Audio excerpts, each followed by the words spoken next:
6월 시작 함께 하실래요? 안녕하세요. 세상의 모든 정보 아나운서 전주리입니다.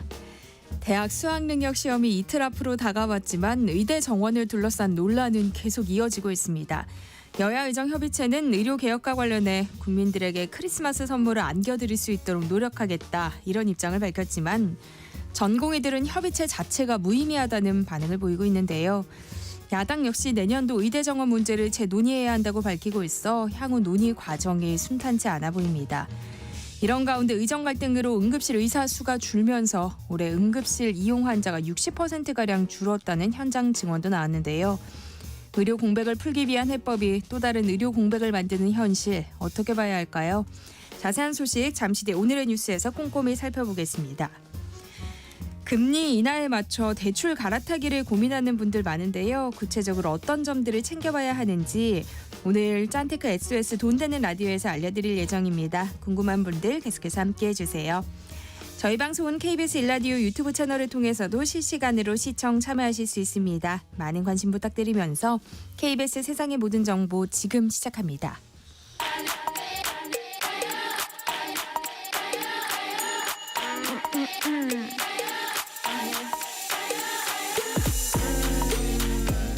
혹시 뉴스 빠뜨리셨나요? 한낮에 전해진 소식들 꼼꼼히 정리해드리겠습니다. 오늘의 뉴스 조현정 시사평론가와 함께합니다. 안녕하세요. 네, 안녕하세요. 네, 북한이 러시아와의 관계를 동맹 수준으로 끌어올리는 내용의 조약을 비준했다고요? 네, 이게 북러 간에 6월 달에 체결한 조약인데요. 둘 중에 한 나라가 침공을 받으면 전쟁 상태에 처하게 되면 지체 없이 군사 원조를 제공한다. 이런 내용이죠. 조선중앙통신이 북러 조약이 김정은 국무위원장의 정령으로 비준됐다라고 오늘자로 보도했습니다. 북한 헌법상 조약 비준을 하려면 이거 최고인민회의 거쳐야 되는데 중요 조약이라고 해서 이럴 경우에는 국무위원장이 단독으로 비준할 수 있다고 알려져 있어요. 네. 이거를 지난 9일에 푸틴 러시아 대통령이 조약에 서명을 했고 그 이후에 이어서 김정은 위원장도 이번에 비준을 완료한 거고요. 이 조약은 북러가 비준서를 교환하는 날부터 효력이 발생하게 되는데 우리 통일부 당국장은 북러 고위급이 비준서를 교환하는 의식을 열 가능성도 상당하다 이렇게 내다보고 있습니다.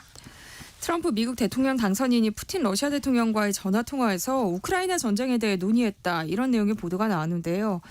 진위 여부가 확인된 건 아닌가 봐요. 예, 이거 원래 좀 미국 매체에서 처음에 보도를 했어요. 트럼프 당선인이 대선 이튿날인 현지 시간 7일에 푸틴과 통화를 했고 그래서 우크라이나에서 전쟁을 확대하지 말라고 말했다라고 워싱턴 포스트가 12일자로 보도를 했거든요. 이 트럼프하고 푸틴이 통화를 하면서 트럼프는 푸틴에게 그 우크라이나 전쟁 확전 자제를 요구하고 유럽 내 미군 주둔까지 언급을 했다. 이런 식으로 얘기가 나왔는데 그런데 크렘린궁은 완전히 사실이 아닌 허구다라면서 부인을 한 것으로 알려졌습니다. 러시아 관영통신이 그렇게 전하고 있고요. 또 트럼프 캠프도 세계 지도자들과의 사적 통화에 대해서 언급하지 않는다. 이 정도로 밝혀둔 상태예요. 그런데 또 워싱턴 포스트가 꽤나 상세하게 얘기를 한 만큼 이것도 좀 더 봐야 될 필요가 있겠고요. 그런가 하면 이 트럼프의 장남이죠. 도널드 트럼프 주니어가 우크라이나 지원 중단을 시사하는 게시물을 SNS에 공유하면서 또 다른 파장을 불러일으키고 있습니다. 어떤 내용이냐면 이 트럼프 주니어가 인스타그램에다가 젤렌스키 우크라이나 대통령 얼굴에 지폐가 떨어지는 합성 이미지를 공유했고요. 그러면서 당신은 용돈을 잃기까지 38일 남았다. 라는 문구를 달았어요. 그런데 트럼프가 좀 누누이 얘기했던 건 우크라이나 전쟁을 끝내고 우크라이나에 대한 그 지원을 없애겠다, 축소하겠다 이런 식으로 계속 얘기를 했었잖아요. 그러니까 이건 마치 당선 확정 후에 앞으로 우크라이나 지원을 대폭 삭감하거나 중단하겠다라는 의미로 해석이 될 수밖에 없는 거고요. 트럼프 2기 행정부의 대외 정책이라고 해야 할지 그런 특히나 우크라이나에 대한 입장을 어떤 면에서는 좀 예고하는 측면이 있겠다. 이렇게 해석이 되고 있습니다. 여야 의정 협의체 관련 소식도 살펴보겠습니다. 협의체에 참여하지 않은 전공의들의 반응이 나왔어요. 네, 지금 사실상 그 열쇠는 전공의들에게 달려 있잖아요. 이 협의체를 바라보는 의료계 내부 시선도 엇갈리고 있는데요. 그중에서도 전공의들이 제일 회의적이죠. 당사자 없는 대화가 아무런 의미가 없다. 이렇게 평가절하하고 있는데요. 제일 먼저 뭐 전공의들이 주장하는 제일 큰 문제인 그 의대 정원 2,000명 증원 백지화 이 내용이 완전히 빠졌기 때문에 전공의들은 우리는 얘기할 게 없다. 뭐 이런 입장이기도 하고 네. 또 추가적으로는 그 정부가 수련환경평가위원회 여기서 전문가위원을 3명에서 5명으로 늘리겠다고 발표를 했었단 말이에요. 그러니까 의료계에서 많이 참여하는 거 아니냐 이런 건데 전공의 쪽에서는 이걸 기망행위라고 보고 있어요. 왜냐하면 전문가위원으로 들어갈 게 아니라 전공의 추천위원을 늘려야 된다. 이런 주장을 펴고 있고요. 그리고 또 정부가 말하는 필수 의료 분야 인력 확충에도 비판적인 시각을 전공의들은 갖고 있는 게 한정된 재정으로 이게 현실적으로 의사 수만 늘린다고 이게 의료 체계를 개선할 수 있는가? 더 왜곡될 수 있다라고 전공의들은 보고 있는 거예요. 그리고 또 정부가 대책으로 탁과 인력 활용 방안을 검토한다라고 밝혔던 부분도 의료계의 비판을 받고 있는데요. 일단 지금 그 정부에서는 그래서 여야의정 협의체에서 뭐 야당 빠졌잖아요. 그래서 네. 정부에서는 여의정 협의체 이렇게 얘기를 하더라고요. 민주당은 일단 전공의들이 없는 협의체가 실효성이 있는지 의문을 제기하고 있고 그래서 완전한 협의체가 되기까지는 전공의들의 결단을 기다려봐야겠습니다. 네, 의료 공백이 이어지면서 응급실 환자가 60% 줄었다는 통계도 나왔어요. 네, 대한의사협회 주최로 열린 학술대회에서 응급의료 전달 체계를 발표했는데요. 지난해 2월부터 7월까지 응급실 찾은 환자가 411만 5천여 명에서 342만 800여 명으로 약 70만 명 감소한 것으로 파악이 됐습니다. 올해 2월부터 응급실 환자 수가 평년 대비 60% 줄어든 거라고 볼 수 있는데 이걸 두고 이 자리에서 의료진들은 그 나머지 절반 환자는 어딘가에 방치돼 있는 것이다 이렇게 지적을 했어요. 사실상 갑자기 아픈 사람이 사라지는 건 아니잖아요. 네. 이에 또 응급의학 전문가들은 지난 30년 동안 발전해왔던 응급의료가 6개월 만에 크게 후퇴했다라면서 우려를 표했고요. 특히나 이 예방 가능한 외상 사망률을 크게 줄여왔던 성과가 무너질 수 있다는 지적이 나왔습니다. 네, 검찰이 김건희 여사 공천 개입 의혹의 핵심 인물인 명태균 씨와 김영선 전 국민의힘 의원에 대해 구속영장을 청구했죠. 네, 그렇습니다. 혐의는 정치자금법 위반 혐의예요. 2022년 국회의원 보궐선거 때 김영선 전 의원 당선된 후에 공천 추천을 대가로 해서 명태균 씨에게 약 9천만 원 전달했다는 내용인데 이번에 이 구속영장 청구할 때 검찰 판단의 핵심은 돈 거래에서 공천에 대한 대가성이 있었다. 이 부분입니다. 이 명태균 씨는 또 지방선거 예비 후보자 2명으로부터 공천을 미끼로 해서 각각 1억 2천만 원씩 해서 총 2억 4천만 원 받은 혐의도 받고 있는데 이 돈을 줬다고 하는 예비 후보자 2명도 역시 구속영장 청구가 됐고요. 검찰은 이 돈이 그 명태균 씨가 운영했다는 미래한국연구소의 여론조사 비용으로 쓰였고 공천을 대가로 금품을 수수한 것으로 보고 있습니다. 또 증거를 인멸할 우려가 있다고 판단해서 검찰이 구속영장을 청구했고요. 구속 전 피의자 신문은 오는 14일에 진행될 예정입니다. 지금 명태균 씨, 김영선 전 의원은 모두 혐의를 부인하고 있고 명태균 씨는 빌린 돈을 돌려받은 것이라고 주장을 하고 있습니다. 네, 민주당은 명태균 씨가 여론조작 수법을 직접 설명하는 녹취를 새롭게 공개했어요. 네, 이게 민주당이 추가로 공개한 녹취 보면은요. 명태균 씨가 2020년 3월 초순에 한 국회의원 선거 출마 예정자에게 본인의 그런 여론조사 상세한 수법이랄까 방법을 설명하는 내용이에요. 그러니까 당 공식 여론조사가 진행될 때 동시에 본인들도 자체적으로 전화를 돌리는 방법을 얘기를 하고 있는데 어떤 말들이 나오냐면 그 멘트가 ARS를 돌리면 상대편 지지자가 누군지 쫙 뽑아져 나온다. 그 다음에 진짜 돌아가는 날 우리도 조사하면 안 되겠느냐. 우리가 상대 지지자한테 전화를 하면 그 사람은 공식 전화를 받았다고 생각할 것이고 그 다음에 이미 자기가 전화를 받았다고 착각하는데 실제 공식 전화를 받겠느냐. 이런 취지의 내용 대화들이에요. 그러니까 ARS 통해서 미리 지지 성향을 파악한 뒤에 실제 공식 여론조사가 진행되는 시점에 맞춰서 미리 파악했던 상대편 지지자에게 방해 조사를 하겠다라는 취지로 해석이 되는데 그러면 이미 지지자들은 가짜 조사 받고 이거 나 공식 조사 응답했는데 이거 두 번째 중복 네. 응답을 할 필요가 없겠지라고 생각해서 실제 조사에 참여를 안 해서 이런 왜곡이 생긴다라는 거예요. 명 씨가 실질적으로 운영했다는 그 미래한국연구소 여기가 그 국민의힘 대선 경선 직전에 투표권이 있는 당원들 25만 명 상대로 조사를 실시를 했고요. 이 중에 11,500여 명의 지지 성향을 파악해서 정리한 사실이 드러나기도 했습니다. 그래서 민주당은 그랬던 만큼 이 같은 수법이 대선 경선에서도 쓰였는지 확인해야 된다 이렇게 주장하고 있습니다.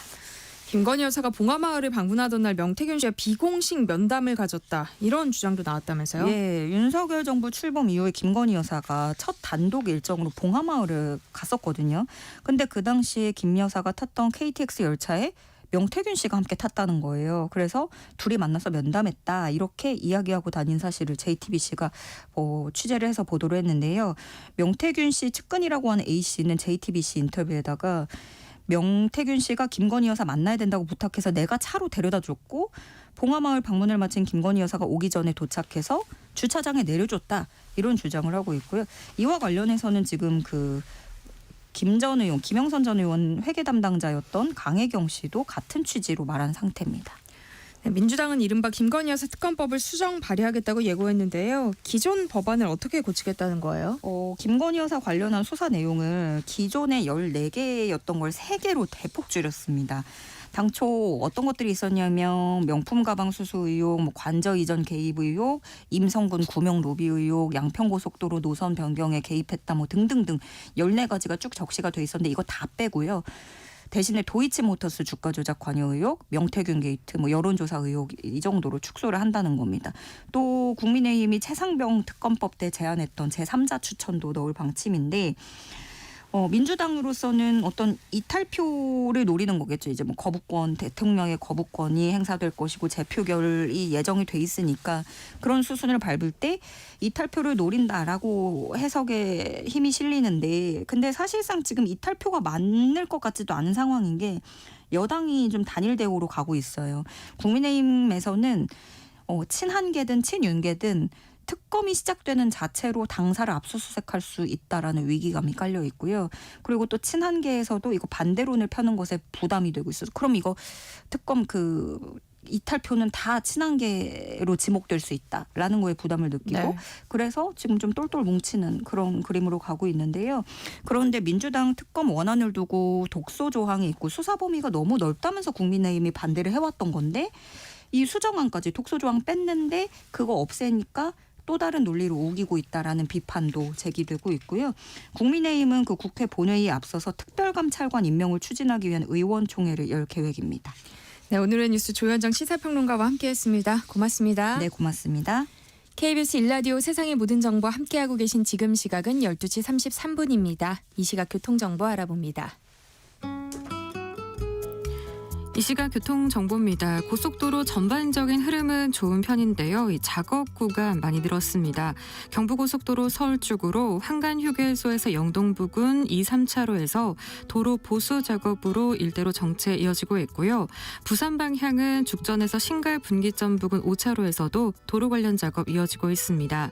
이후 오산에서 안성까지는 17km 정체, 대전에서 비룡 분기점 부근 1차로에서는 도로 작업으로 3km 가량 주춤합니다. 평택 시흥고속도로 평택 방향은 송산 마도 부근 1차로에서 승용차 관련 사고나 처리하고 있고요. 중부고속도로 남이 쪽은 진천 터널 부근 1차로에서도 승용차 관련 사고나 처리하면서 부근 더디게 지나고 있습니다. 또 중앙고속도로 대구 방향 동명 동호 부근 2차로에서도 승용차 관련 사고나 처리 중입니다. KBS 교통정보센터에서 김민혜였습니다.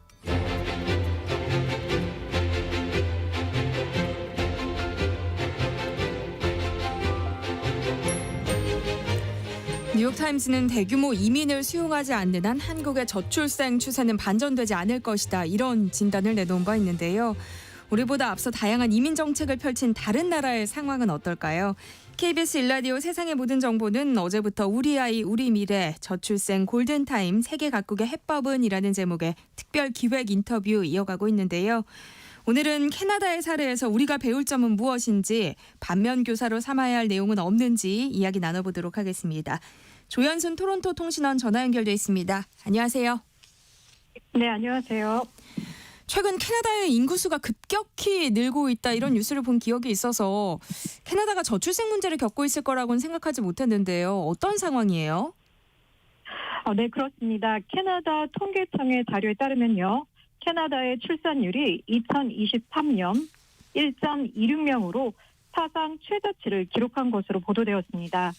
이로써 캐나다는 한국, 일본 등과 더불어 초저출산 국가 반열에 올랐는데요.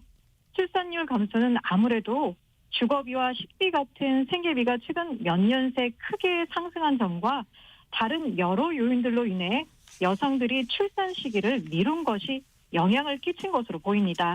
과거 캐나다도 대가족이 이상적인 가족 모델로 여겼으나 이제는 자녀를 적게 두는 것이 문화적 트렌드로 자리 잡은 탓도 있는데요. 현재 캐나다 가정 중 45%가 한 자녀를 두고 있으며 이런 추세가 나타나는 건 자녀에게 더 많은 투자와 자원을 집중하려는 경향 때문인 것으로 분석되고 있습니다. 네, 그래서 캐나다는 적극적인 이민 정책을 펼치고 있다고 하는데요. 실제 어느 정도의 효과가 나타나고 있어요? 네, 잘 아시다시피 캐나다는 세계에서 유명한 그리고 가장 대표적인 이민자의 나라입니다. 늘 이민자에게 관대한 정책과 차별 없는 제도와 정책으로 다양한 출신의 이민자들이 함께 어울려 삶의 터전을 일구고 있는데요. 현지 언론의 통계에 따르면요. 오는 2036년 인구 44%가 이민 1, 2세대로 채워질 거라고 하니 이민자의 비중이 얼마나 큰지 실감하실 수 있습니다. 네. 그렇기 때문에 낮은 출생률에도 불구하고 최근 몇 년 사이 캐나다 인구가 대폭 증가했는데요. 이는 특히 트루도 총리가 이끄는 현 자유당 정부가 코로나 등을 겪으며 더욱 심각해진 인력 부족 및 고령화 문제를 해결하려고 이민의 문턱을 많이 낮추고 또 더 많은 이민자들을 받았기 때문입니다. 현지 언론과 캐나다 통계청 자료에 따르면요. 트루도 총리의 친이민 정책은 2022년 캐나다 인구 성장률을 2.7%, 2023년 인구 증가율을 3.2%로 끌어올렸는데요. 이는 1957년 이후 66년 만에 최대 수치를 기록한 것으로 나타났습니다. 네. 캐나다 인구는 작년 6월 4천만 명을 넘어선 후 10개월 만에 4,100만 명을 돌파했으며 이러한 인구 증가의 98%가 이민에서 비롯되었습니다. 이런 추세라면 20년 후인 2044년에는 캐나다 인구가 5천만 명에 도달할 것이라고 전망하고 있습니다. 이민을 장려하는 게 인구 감소 문제를 풀 해법으로 제시되고는 있지만 부작용을 우려하는 목소리도 적지 않잖아요. 그래서 아직 많은 나라들이 좀 망설이는 정책이기도 한데요. 캐나다 국민들의 인식은 어떤가요? 네, 현 트루도 정부가 들어선 2015년 이래 다문화주의를 캐나다 정책성의 핵심으로 삼아 경제 성장 촉진을 위해 그동안 야심찬 이민 정책들을 내세워 이민의 문턱을 굉장히 많이 낮추고 또 더 많은 수의 이민자들을 받아왔습니다. 제가 공부하러 왔던 21년 전만 해도 캐나다의 이민자의 자격은 굉장히 까다롭고 또 힘들었던 걸로 기억을 하는데요. 현 트루도 정부는 나이, 언어 능력, 교육 수준, 캐나다 내 경력, 기술 및 직업 경력 점수를 합해야 나오는 이민 점수를 낮추는가 하면 기술자들, 특히 의료, 보건, 운송, 그리고 IT 업종의 노동자들이 빠른 시일 내에 캐나다에 들어와 일할 수 있도록 하는 급행 비자와 더불어 캐나다 내에서 6개월 경력만 있으면 이민을 할 수 있도록 하는 등 그동안 캐나다는 고급 인력 유입 정책을 필요에 따라 시시때때로 바꿔가며 과감하고 또 신속하게 이민 정책을 펼쳐왔습니다. 특정 분야의 인력이 필요하면 이런 식으로 이민자 유치 기술을 구사해서 다른 나라에서 인력을 모셔오기도 했습니다. 이런 탓에 과거의 저처럼 많은 20대에서 30대 젊은이들이 이곳에 잠시 공부를 하러 왔다가 차별 없는 대우에 취업을 하게 되고 영주권을 얻고 뿌리를 내리는 것도 다 이런 이민 정책의 결과입니다. 참고로 캐나다는 유학생들에게 장학금도 거의 없고요. 유학생으로 공부하는 기간 동안은 적정 시간 이상은 일을 하지 못하도록 제한된 직업 비자를 발급해 대부분 자기 돈 들여 대학 공부를 마치게 되는데요. 그러니 홀로서기에 성공한 젊고 검증된 고급 인력을 자기 나라로 돌아가지 않게 붙잡아두는 차별 없는 이민 사회와 정책들이 참 교묘하다는 생각까지 들게 합니다. 캐나다에서는 이민자에 대한 차별적인 언급도 불법이고요. 차별은 어떤 형태든지 범죄로 취급받습니다. 즉 캐나다에서 합법적으로 살러온 사람이라면 그 누가 되었든 캐나다 시민과 모든 면에서 동등한 대접을 받고 있습니다. 네. 이민에 호의적이었던 캐나다 사회가 최근에 왜 갑자기 달라진 건가요? 네. 앞에서 말씀드린 것처럼 캐나다라는 나라 자체가 이민자로 이루어진 나라다 보니 국민 대다수가 이민 및 이민자에 대해 매우 긍정적이었습니다. 같은 이민자의 나라인 이웃 미국과는 참 대조적인 모습인데요. 이런 국민성은 미국과 캐나다가 나라의 정체성을 어떻게 표현하는지에서도 확연하게 드러납니다. 미국의 경우 이민자로 이루어진 국가 정체성을 지칭하는 말로 멜팅 팟, 즉 용광로로 자주 부르곤 하는데요. 이는 많은 나라의 사람들이 섞여서 동질한 문화를 만들어 산다는 의미로 동화되어짐을 강조하는 말입니다. 이에 반해 캐나다는 모자이크, 다문화, 그리고 여러 다양한 실로 엮어낸 아름다운 천과 같은 그런 표현으로 나라의 정체성을 드러내는 만큼 그동안의 이민 정책이랑 또 이민자들을 환영하고 긍정적이었습니다. 하지만 이런 분위기가 지금 몇 년 동안 바뀌어가고 있습니다. 얼마 전 현 트루도 정부가 2015년 집권 이래 처음으로 영주권 발급 인원 상한을 낮추고요. 유학생 수를 전면 축소하며 각종 비자 심사도 더욱 엄격하게 하여 그 수를 줄인다는 방안을 내어놓았습니다. 네. 또 지난달 23일 캐나다 내셔널 포스트는 현 정부가 영주권자 수를 3년 안에 25%가량 줄일 것이라고 보도를 했는데요.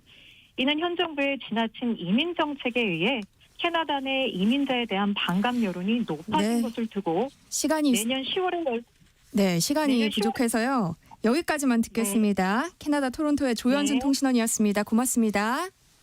감사합니다. 우리의 이민 정책은 저출생, 나아가 인구 감소 문제에 얼마나 대비하고 있을까요? 이어서 한성대 국제이주협력학과 오정은 교수님과 이야기 나눠보겠습니다. 교수님 안녕하세요. 네, 안녕하세요. 저희가 앞서서 토론토 통신원을 통해서 캐나다의 이민 정책에 대해서 살펴봤는데요.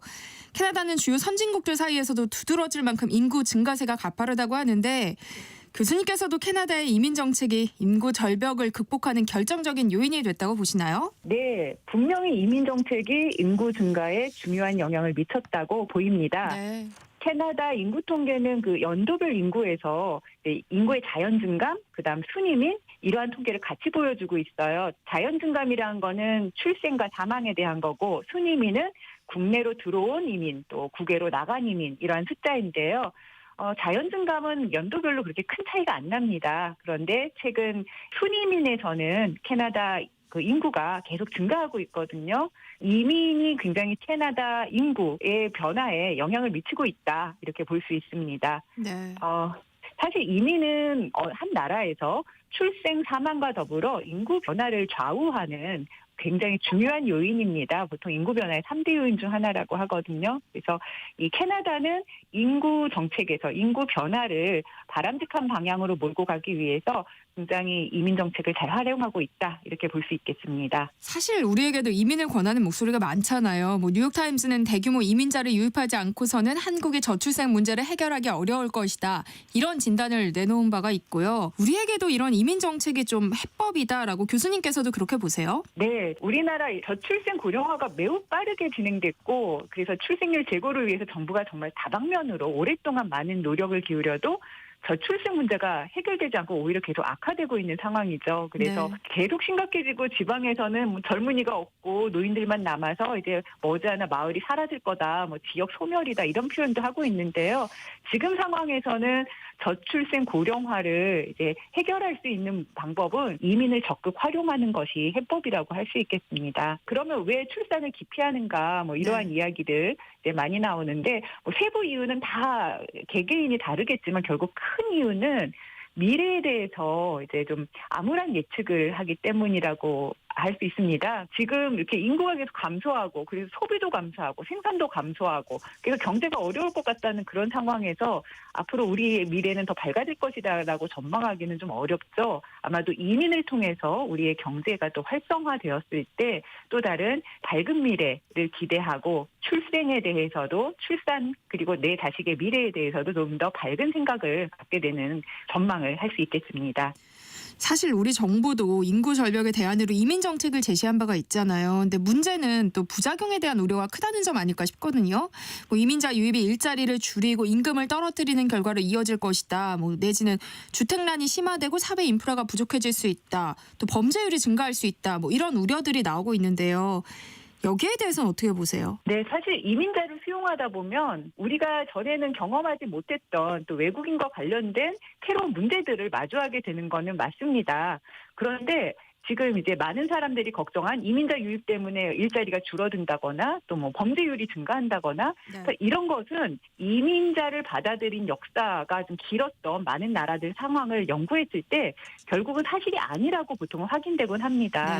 예컨대 이민자를 수용했을 때 그 나라의 뭐 생산 인구 그리고 소비 인구가 증가하고 경제가 확장되고 산업이 확장되고 이 과정에서 일자리도 많아지는 거지, 계속 이민이 없고 이제 수용이 없고 인구 감소로 경제가 위축됐을 때는 결국은 국내 일자리 자체가 줄어들고 내국인 일자리도 줄어드는 거거든요. 오히려 이민자로 인하여 일자리가 확산될 수 있다. 그리고 내국인에게도 새로운 기회가 될 수 있다라는 것이 일반적으로 이제 이민의 역사가 긴 나라들에서 보이는 거고요.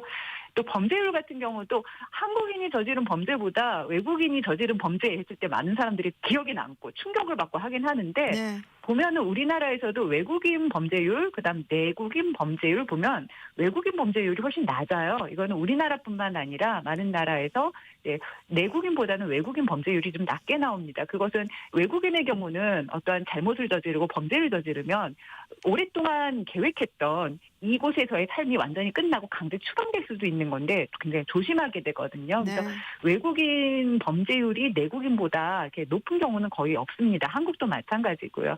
다만 아마도 이제 주택난 심화, 사회 인프라 부족 이런 부분은 분명히 나타날 수 있는데, 그 부분은 사실은 외국인이기 때문에 나타난 게 아니라 어느 사회든지 인구 증가에 대한 대응으로 주택이라던가 사회 인프라를 확충해야 되거든요. 한국 정부가 이민 정책의 측면에서 외국인을 수용하겠다 하면은 그 사회 인프라도 같이 맞추어서 외국인 수용과 동시에 인구 증가를 생각하고 이런 사회 인프라 확충 계획을 함께 마련하는 것이 맞다고 생각합니다. 그래서 사회 인프라 부족은 인구 대비 사회 인프라이지 외국인 대비 꼭 사회 인프라라고 보는 것은 좀 억측이고 좀 잘못된 그 진단 아닌가 이렇게 보입니다. 네. 앞서 살펴본 캐나다의 경우는 가족 단위가 아니라 나홀로 이민 인구가 급증하고 있다는데요. 우리나라 역시 좀 그런 모델을 따라가야 할 필요가 있지 않을까요? 요즘은 뭐 한국 문화 좋아서 스스로 찾아온 유학생들이 많은데 이런 고급 인력을 좀 자기 나라로 돌아가지 않게 붙잡아둘 정책이 필요하다는 지적도 나오거든요. 여기에 대해서 어떻게 보세요? 네, 사실 가족 단위 이민과 이제 나홀로 이민 가운데 무엇이 더 좋은 정책이다 이렇게 딱 하나를 선택하는 것은 좀 어려운 문제 같습니다. 캐나다는 이민자를 수용하는 원칙이 크게 세 가지예요. 가족 이민, 경제 이민, 인도적 이민. 가족 이민이라고 하면은 이미 이민을 와서 좀 정착하고 영주권을 가진 이민자가 자신의 본국으로부터 친인척을 초청하는, 그래서 이제 이민을 새롭게 받아들이는 방식인데요. 또 인도적 이민이라 하면은 이제 난민 같은 경우고요. 근데 이 가족 이민 제도는 원래 이 도입 취지가 이미 캐나다에 정착한 이민자가 새로운 이민자를 초청하면 그 신규 이민자는 친인척의 도움으로 잘 적응할 것이다. 이러한 이제 기대감에서 가족 이민 제도가 활용되었습니다. 근데 최근 이제 캐나다 같은 경우 가족의 도움보다도 그 이민 온 본인의 어떠한 역량, 본인의 경제력을 이제 좀 더 강조하면서 그 개인의 능력에 따라서 그 경제 이민을 존중해주고 거기에 대한 비자 발급이 더 많은 그래서 이민이 수월해지는 그런 경향을 보이고 있습니다. 네. 한국 같은 경우는 원칙적으로 그 캐나다 방식의 가족 이민 제도는 그렇게 발전하여 있지 않습니다. 한국은 본인의 역량에 따라서 개인에게 비자 발급을 하고 비자를 발급받은 개인이 직계 가족을 동반할 수 있는 방식입니다. 다만 이런 거는 가능합니다. 가족 중에 누군가 이미 한국에 정착해 있으면 새롭게 이민을 고려하는 사람이 그 나라를 고려할 수 있죠. 우리 학생들 중에서도 보면은 이제 한국에 유학을 왔고 졸업 후에 한국에서 취업하고 싶고 하는 학생들 중에 뭐 누나가 여기서 한국인과 결혼해서 생활하고 있거나 그런 경우가 종종 있더라고요. 네. 그래서 가족이 이미 들어와서 생활을 할 때 그 가족과 관련하여서 한국을 좀 더 매력적인 국가로 한국에서 정주하고 싶은 마음으로 이제 한국에 더 애정을 갖는 경우는 생길 수 있습니다. 그래서 한국에서는 우수한 인재들이 그리고 한국의 발전에 기여할 수 있는 외국 인력들이 오는데 가족 이민도 또 나홀로 이민도 모두 적절히 활용되어야 한다고 생각합니다. 다문화 가정을 포용하기 위한 정책도 필요하지 않을까 싶어요. 또 최근 국제 결혼은 증가하고 있지만 다문화 출생은 또 갈수록 줄어들고 있다고 하더라고요. 여기에는 어떤 이유가 있는 걸까요? 우선 다문화 가족에 대해서는 사실 2000년대 중반부터 굉장히 많은 지원이 있었고 그래서 다문화를 막 퍼주기 정책이라는 비판까지 나올 정도로 뭐 다문화 가족 지원법도 있었고요. 그래서 저는 지금 새삼스럽게 다문화 가족을 위해서 새로운 정책을 더 만드는 그것이 지금 시급한 것은 아니라고 보입니다. 네. 다만 말씀하신 것처럼 과거에는 다문화 가족이 그냥 한국 가정보다 출산율이 높게 나오고 있었고 최근은 아니거든요. 근데 네. 그 이유는요. 출생률이라는 것이 어떤 국적이나 민족의 문제로 이렇게 국한되는 단정할 수 있는 문제가 아니라는 데 있습니다. 어떠한 그 국가에서 어떤 그 사회 문화에서 자녀를 많이 낳는 것이 이제 권장되는 분위기였다 하더라도 그 국가 출신 사람이 한국 사회에서 와서 생활하면서 한국에서 자녀를 키우고 한국에서 미래를 대비할 때 또 다른 생각을 할 수 있죠. 그래서 네. 한국 사회가 아이를 키우기 좋은 사회인가, 한국에서 내 아이를 잘 키울 수 있는가, 거기에 대한 확신이 생기는가 이런 문제로 볼 때 아마 다문화 가정, 특히 이제 결혼 이민자들이 한국에서 이제 무조건 출신국과 같은 생각을 하는 것이 아니라 한국 사회에 맞게 또 생각을 하면서 자녀 출산에 대해서 새로운 계획을 세우게 된다라고 볼 수 있는 부분입니다. 네. 여러 가지 이야기 나눠봤는데요. 교수님께서는 정부의 이민 정책이 앞으로 어떤 방향으로 가야 한다고 생각하세요? 사실 지금 정부의 이민 정책이 그동안 이제 빠르게 발전했는데요. 좀 종합적 관점이 부족했다고 생각합니다. 그러니까 무슨 말씀이냐 하면 네. 그동안 국내에는 이민 이야기가 이제 좀 큰 틀에서 즉 이민은 이미 한국에 들어와 있는 사람 어떻게 한국에 잘 적응하도록 하는가 이 사회 통합의 문제만이 아니고 누구를 얼마나 한국에 수용할 것인가 그리고 이 외국인이 한국에 왔을 때 그 사람의 뭐 출신국과 한국의 관계는 어떻게 되는가 이민이란 건 국경을 넘나드는 거기 때문에 국경을 넘나들면서 같이 고려하고 또 다른 나라의 이민 정책이 한국엔 또 어떤 영향을 미칠 것인가 이런 것을 같이 봐야 되는데요. 지금까지 한국의 이민 정책은 국내에 들어온 이민자, 국내에 이미 들어온 외국인과 관련된 문제로 이제 많이 국한하여서 정책을 발전시켰습니다. 뭐 행정학이라던가 사회학이라던가 이 사회복지학이라던가 네. 그런 부분에서 이제 국내 사람들이 아닌 외국인을 좀 포함하는 정도였거든요. 앞으로의 그 이민 정책이 좀 더 큰 틀에서 발전하려면 이민과 관련된 문제를 좀 국제 문제로 바라봐야 하겠다. 저는 이렇게 보입니다. 사실 외국에서 국제 이주학 또 국제와 이민에 관련한 연구를 많이 하는 사람들은 좀 큰 틀에서 국제학의 한 분야로서 이제 국제 관계에서 또는 국가 사이에서 이민이 초래하는 그리고 이민이 발생할 수 있는 이런 근본 원인과 그 결과와 이런 것을 같이 보고 있거든요. 그래서 제가 이제 앞으로 이민 정책은 계속 한국 사회에 중요해질 텐데요. 이미 국내에 들어와 있는 사람만 중점으로 보던 그 이민 정책이 앞으로 누가 들어올 수 있다. 그리고 앞으로 어떤 사람을 유치해야 된다. 얼마나 유치하면 그것이 한국의 국제사회에서의 어떤 위상에 또 국제관계에는 어떤 영향을 미칠 수 있다는 좀 큰 국제적 시각을 가지고 수립되고 추진되어야 한다고 생각합니다. 네. 우리의 이민 정책과 관련해서 한성대 국제이주협력학과 오정은 교수님과 이야기 나눠봤습니다. 오늘 말씀 감사합니다. 네, 감사합니다.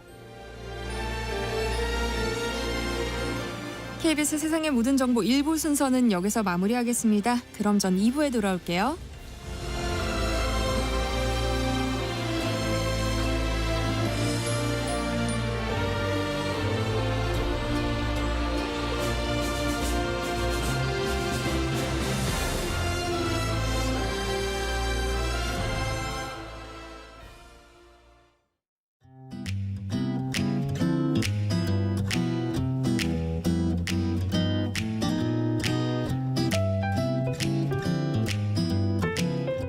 안녕하세요. 바른말 고운말입니다. 어떤 문제가 생겼을 때 상대방에게 그 상황을 얘기해 줬는데도 아무런 대답을 안 하면 상당히 답답해집니다. 이런 경우에 가타부타 말이 없다 라고 표현할 수 있는데요. 가타부타란 말은 어떤 일에 대해서 옳다느니 그르다느니 함을 뜻합니다. 보통 가타부타 말이 없다 또는 가타부타 말 좀 해라와 같이 쓰곤 하죠. 이와 비슷한 표현으로 왈가왈부라는 말이 있는데 이것은 어떤 일에 대하여 옳거니 옳지 아니하거니 하고 말함이라는 뜻입니다. 가타부타라는 말에서 가는 오를 가짜고 부는 아닐 부자입니다.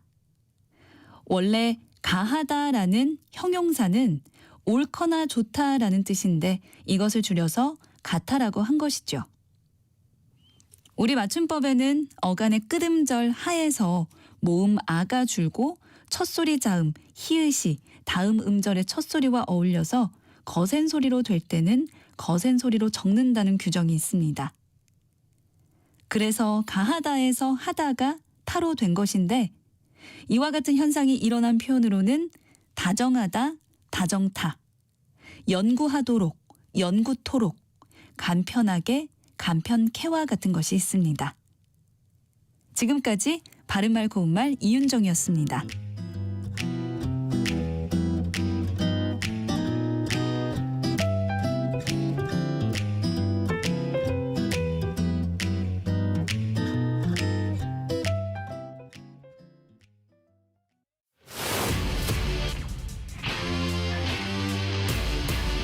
토론에 정답은 없습니다.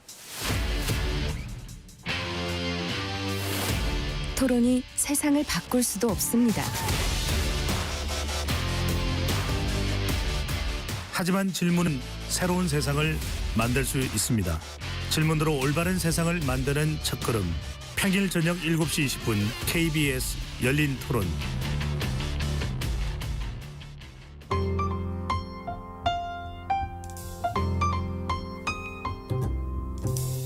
어떤 하루 보내고 계신가요?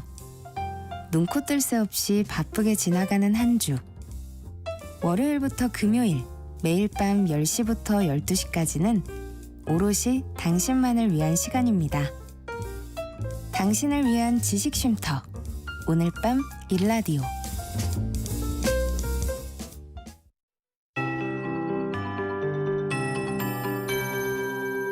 KBS 58분 날씨. 따뜻한 가을 햇살에 기온이 크게 올랐습니다. 오늘도 평년 기온을 5도 안팎 웃돌면서 낮에는 포근하겠습니다. 예상 낮 최고 기온이 서울과 대전 19도, 대구와 광주, 제주 20도, 강릉 21도, 부산 22도 등이 되겠는데요. 하지만 밤에는 빠르게 쌀쌀해지면서 일교차가 10도에서 15도 정도로 크게 벌어지겠습니다.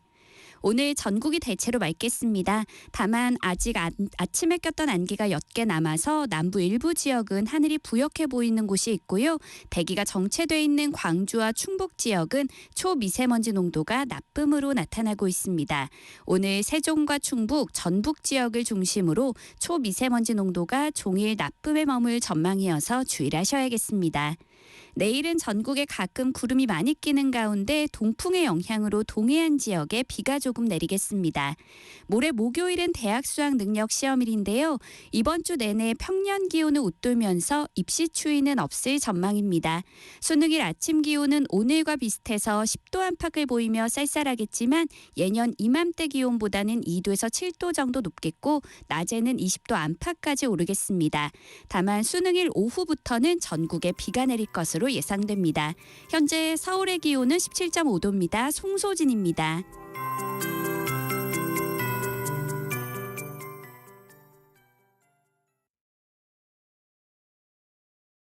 정성을 다하는 국민의 방송 KBS가 한시를 알려드립니다. AM 711kHz, FM 97.3MHz, KBS 1라디오입니다. HLKA.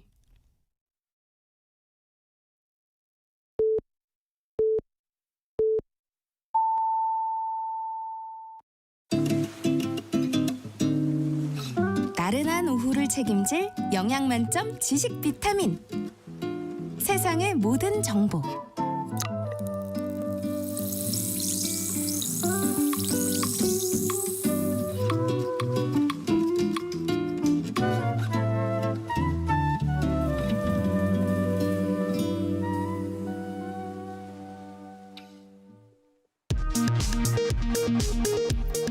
이 시각 라디오 정보센터 뉴스입니다. 국민의힘은 더불어민주당의 이딴 장외 집회와 이재명 대표 무죄 판결 촉구 탄원 서명 등을 겨냥해 민주당이 이재명 방탄을 위해 사법부 압박 총공세에 나섰다며 강하게 비판했습니다. 박찬대 더불어민주당 원내대표는 김건희 여사 특검법 수정안을 준비해 오늘 14일 본회의에서 통과시키겠다고 밝혔습니다. 박 원내대표는 국민의힘이 그 전에 합리적인 안을 제시하면 진지하게 협의할 용의가 있다고 말했습니다. 북한이 러시아와 체결한 포괄적 전략적 동반자 관계에 대한 조약을 비준함에 따라 정부가 북한군의 러시아 파병이 공식화될 가능성이 있다고 분석했습니다. 한국개발연구원 KDI가 올해 우리나라 경제 성장률 전망치를 기존 2.5%에서 2.2%로 내렸습니다. 내년 경제 성장률 전망치는 수출 증가세 둔화를 이유로 기존 2.1%에서 2%로 하향 조정했습니다.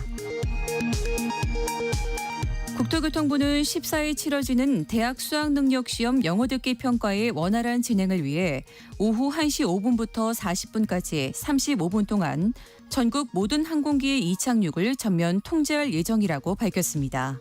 지금까지 라디오 정보센터 뉴스 정한나였습니다.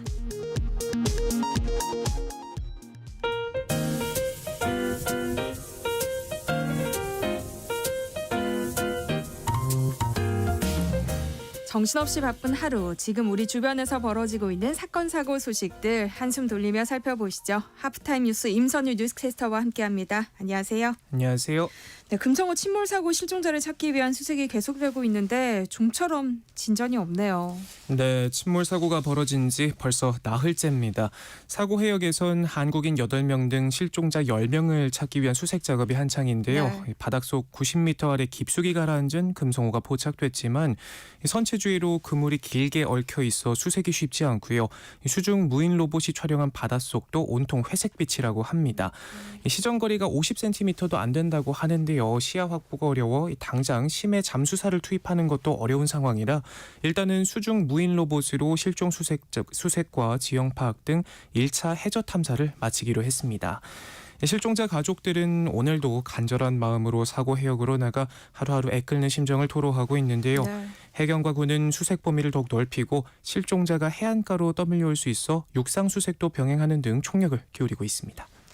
네, 이런 어선 전복 사고 매년 반복되고 있는데요. 특히 가을에 집중되고 있다고요. 네, 어획량이 늘어나는 시기라 그렇다고 하는데요. 위험해도 잡히는 대로 또 그게 돈이 되니까 배가 넘쳐도 잡을 수 있을 때까지 잡자는 생각에 사고가 일어난다고 합니다. 지난 5년간 발생한 해양 사고는 총 15,000여 건에 육박한데 이 중 어선에서 발생한 사망자가 305명, 실종자는 123명에 달할 만큼 집중돼 있고요. 발생 시점 역시 어획량이 많은 9월에서 11월 전체 30% 이상을 차지할 만큼 쏠려 있습니다. 사고 원인으론 앞서 짚어본 것처럼 인적 과실로 분류된 경우가 많았는데요. 원인별 인명피해를 따졌을 때 2019년부터 5년간 안전사고 330명, 전복 100명, 충돌 46명, 화재 폭발 33명 순으로 집계됐습니다. 특히나 가을철에는 평소보다 고기가 많이 잡히는 성어기라 조업 활동이 늘고 기상 상황도 평소보다 좋지 않아 사고가 더 잦고요. 네. 과적이 많아져 물고기들이 그물에 걸리면 무게 중심이 높아져 배가 전복될 가능성도 커진다고 합니다.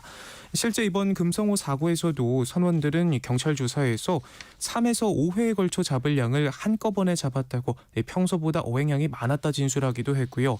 남해안에서 낚시 어선을 몰고 있는 한 선주 역시 잡히는 날이 잘 없으면 닥치는 대로 잡는 선장들도 있고 며칠 직원 인건비도 못 내면 고기가 확 들어찰 때 놓고 오기란 쉽지 않다. 현장의 분위기를 설명합니다. 전문가들은 안전규정 부족을 문제로 꼽고 있습니다. 어선마다 통발이나 닷 무게 등에 대한 뚜렷한 규정도 없어서 제대로 관리가 이루어지지 않고 있고 선박 톤수를 줄이기 위해 갑판에 구멍을 뚫는 경우까지 있다고 합니다.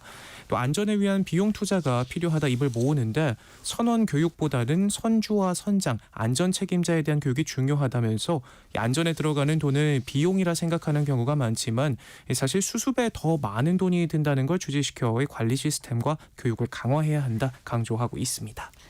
최근 45세 정년을 의미하는 이른바 신사오정 시대가 왔다. 이런 말들이 있다고요? 네, 경제 허리라고 볼 수 있죠. 40, 50대 중장년층 직장인 사이 권고사직 칼바람이 매섭게 불면서 말씀하신 45세 정년을 의미하는 이른바 신사오정 시대가 도래했다는 평가가 나옵니다. 통계청에 따르면 올해 40, 50대 실직자 중 비자발적 실직자가 차지하는 비중은 50%를 넘기면서 10년 전보다 8.5%포인트 늘었는데요. 이 중에서도 권고사직으로 일컫는 명예퇴직, 조기퇴직, 정리해고에 해당하는 비중이 18.8%로 다른 연령대보다 증가폭이 컸습니다. 다시 말해서 절반이 본인 의사와 무관하게 등 떠밀려 직장을 그만뒀다는 의미로 볼 수 있겠죠. 실제로 최근 대기업에선 명퇴바람이 거세게 불고 있다고 합니다. KT는 8일자로 희망퇴직을 단행했고요. 대상 인원은 2,800명에 달하는데 전체 임직원의 6분의 1에 육박합니다. 포스코는 지난달 초 만 50세 직급 10년차 이상 사무직 직원을 대상으로 희망퇴직 신청을 받았는데 철강 부문 희망퇴직은 이번이 처음이라고 하고요. 이마트는 지난 3월 창사 이래 처음으로 근속 15년 이상 과장급 이상 직원을 대상으로 희망퇴직을 진행했습니다. SK온과 LG헬로비전, 롯데홈쇼핑 등도 출범 후 처음으로 희망퇴직을 받았고요. 시중은행은 4050 희망퇴직 접수는 연례 행사로 자리 잡은 지 오래라고 합니다. 심지어 삼성전자조차도 올해 연말까지 해외 결사를 중심으로 최대 30% 인력 감축을 추진 중입니다. 그래도 대기업은 그나마 사정이 낫습니다. 네. 이 퇴직자를 위해서 희망퇴직을 공고하고 재취업 교육 프로그램을 마련하거나 위로금까지 얹어주는 경우가 많은데 반면 중소기업은 언간생심이라고 합니다. 회사 사정이 나쁘니 나가달라 통보하기 일쑤고요. 재취업을 위해서라도 평판에 신경 써야 하다 보니까 노동청에 신고도 하지 못한다고 합니다. 기업들이 이렇게 사오정 퇴직을 밀어붙이는 배경에는 경기 침체에 따른 실적 부진이 첫손에 꼽히고 있고요. 여기에 연공서열형 임금 구조라는 구조적 문제도 겹치면서 4050이 회사 경영에 부담스러운 인력이 됐다는 분석이 나옵니다. 네, 이렇게 신사오정 퇴직자가 늘어나는 추세인데도 정부의 일자리 대책과 재취업 시장에선 4050이 소외되고 있다. 이런 우려가 나와요. 네, 현장에선 정부 일자리 사업이 청년과 노인에 쏠려 있다고 말합니다. 지난해 기준 중앙정부의 중장년 고용 서비스 예산은 청년층 예산의 6분의 1 수준에 불과했고요.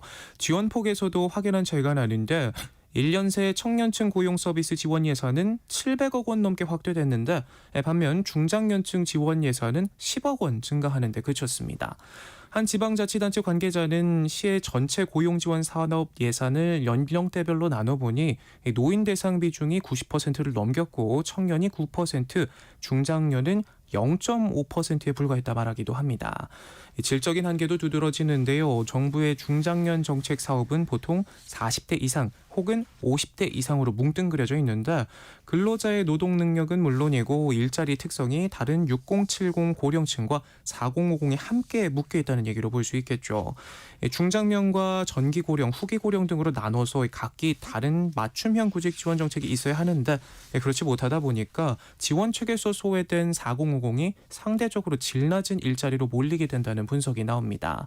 이 때문에 전문가들은 기업이 원하는 인재상에 맞춰 4050 소상공인이 재교육을 받을 수 있도록 직업훈련을 강화하는 동시에 정부, 민간 협력을 통해 이들을 노동시장으로 연계하는 투트랙 접근이 필요하다 조언하고 있습니다.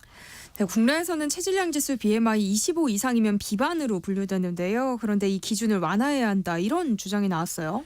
네, 우리나라는 현재 BMI 25 이상을 비만으로 분류하는데요. 세모정 청취자분들도 재미로 한번 계산해 보시면 좋을 것 같아요. 체질량 지수는 몸무게를 신장의 제곱으로 나누면 되는데 저 같은 경우에는 95kg 나누기 184니까 1.84제곱 이렇게 나누면 대략 28 나오는데 비만이네요. 네? 네, 저도 비만으로 나옵니다. 근데 저는 사실 이렇게 스스로를 비만이라고 생각해 본 적이 없거든요.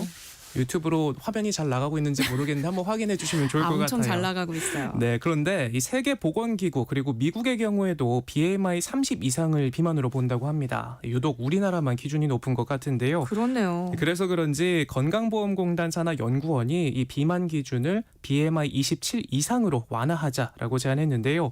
2년 동안 성인 847만 명을 추적 관찰한 결과에 따른 수치라는데 BMI 25 이상, 26 미만 구간에서 정작 사망 위험은 가장 낮았다고 하고요. 18.5 미만과 35 이상에서 사망 위험이 가장 컸다고 합니다. 또 질환별 발생 위험 증가폭을 봐도 현재 비만 기준은 너무 엄격하다고 주장하고 있는데요. 고혈압과 당뇨병, 이상지질 혈증은 BMI 27 구간, 심혈관 질환은 29 구간에서 이전 구간 대비 급증했다고 합니다. 사람들의 체형도 바뀌었고 점점 더 서구형으로 변해가니 진단 기준도 마찬가지로 서구화 단계로 올려야 한다는 건데요. 다만 일각에선 기준이 완화되면 심리적 영향으로 이 고도비만 인구 증가세가 더 커질 수 있다는 우려도 나오면서 신중한 접근이 필요하다는 지적이 나옵니다.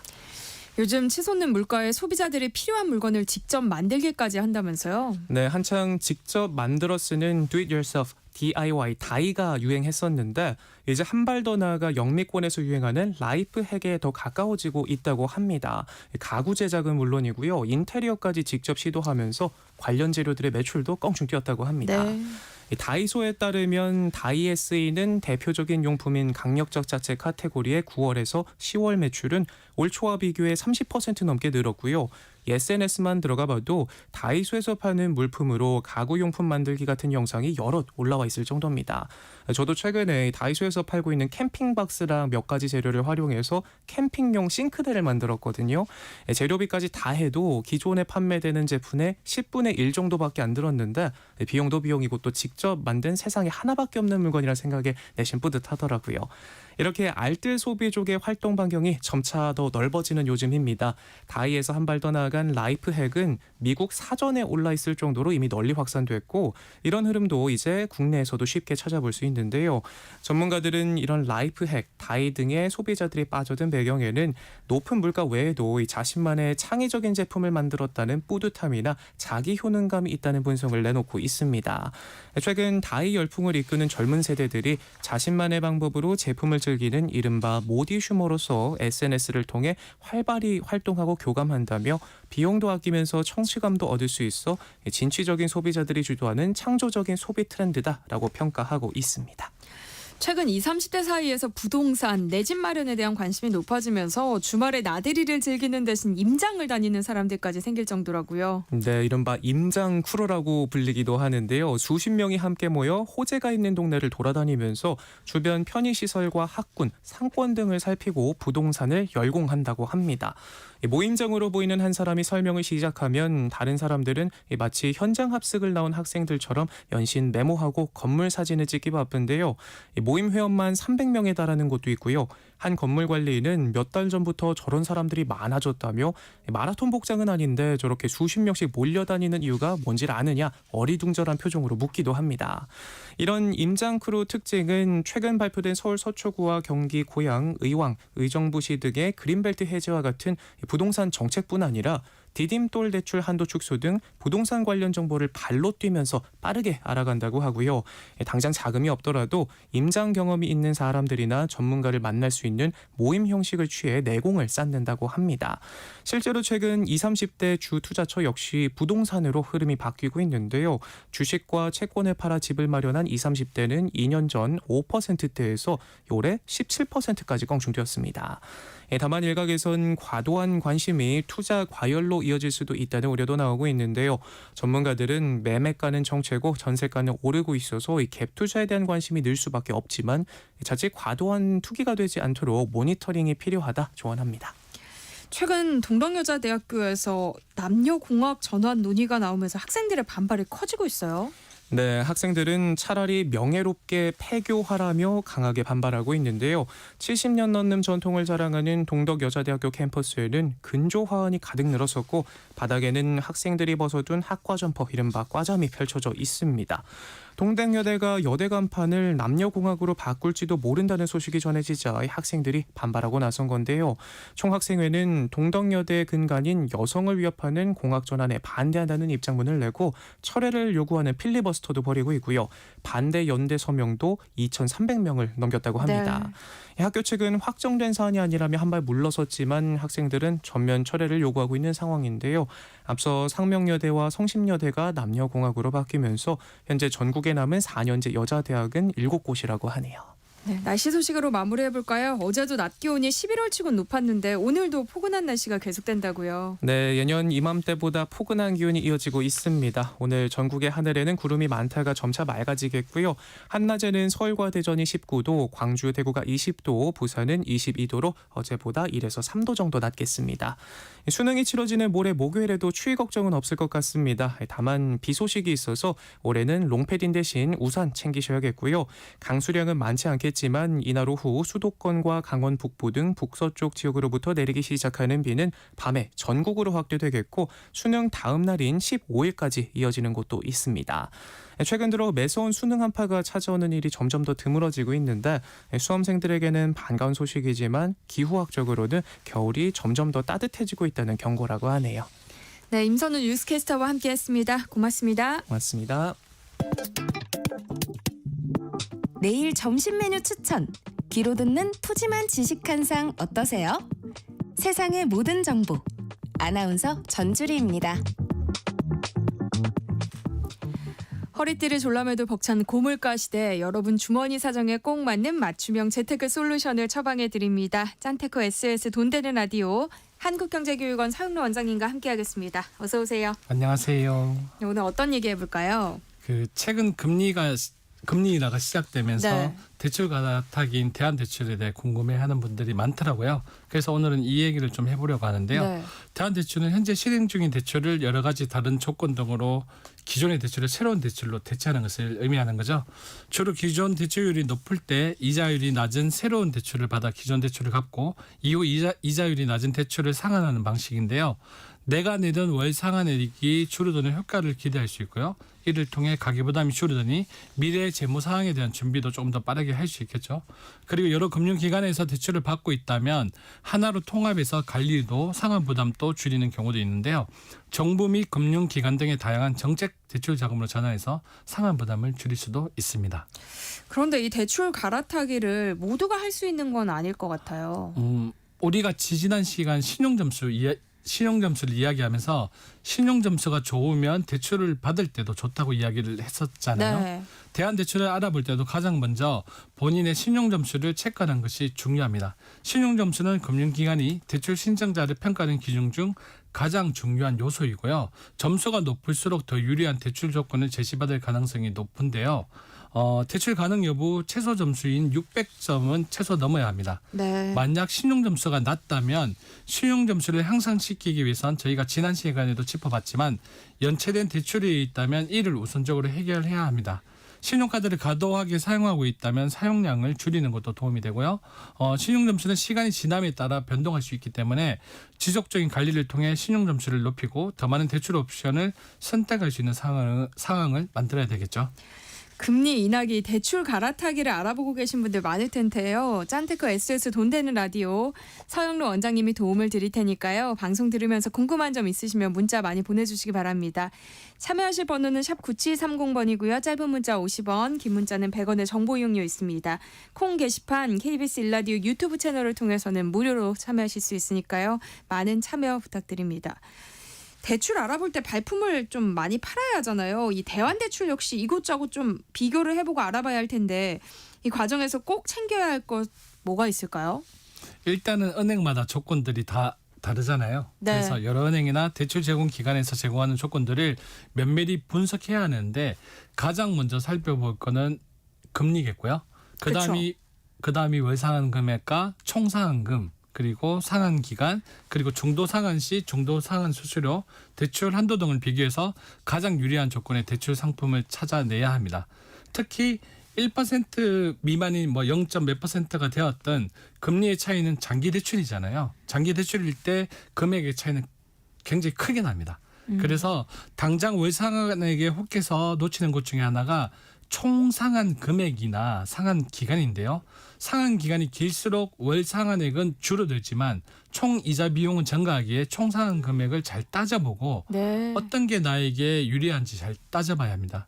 물론 이자를 줄이기 위해서 단기 대출을 받을 수도 있지만 단기 대출은 빠르게 빚을 갚는 대신에 매달의 상환액이 가정 경제에 부담을 주기에 자신의 현재 재정 상황에 맞는 조건을 찾아야 합니다. 그리고 대출 상품을 쉽게 비교할 수 있는 온라인 플랫폼을 이용하면 다양한 대출 상품을 한눈에 비교할 수 있는 장점도 있습니다. 요즘 금융 어플이 워낙 잘 나와서 굳이 영업점 가지 않아도 된다고 하시는 분들도 있던데 어때요?